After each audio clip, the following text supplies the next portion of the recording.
শুঁয়োপোকা দেখেছেন কখনো?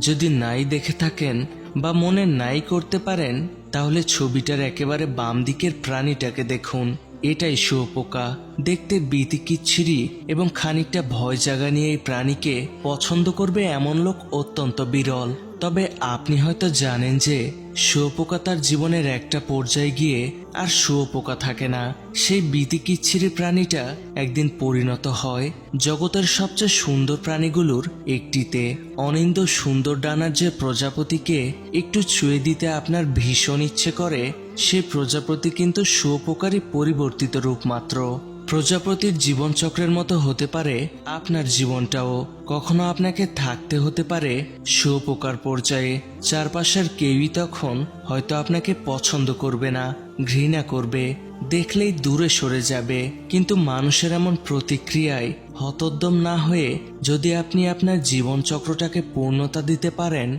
সর্বোচ্চটা দিয়ে যদি আপনি নিজেকে বিকশিত করে শুঁয়োপোকার স্তর থেকে আপনি প্রজাপতির স্তরে উন্নীত করতে পারেন নিজেকে, দেখবেন চারপাশে তখন আপনাকে ভালোবাসার মানুষের আর অভাব হবে না। জেনে রাখুন, প্রজাপতির মতো একটা সুন্দর জীবন পেতে হলে শুঁয়োপোকার মতো একটা সংগ্রামমুখর জীবনের ভেতর দিয়ে আসতে হয়।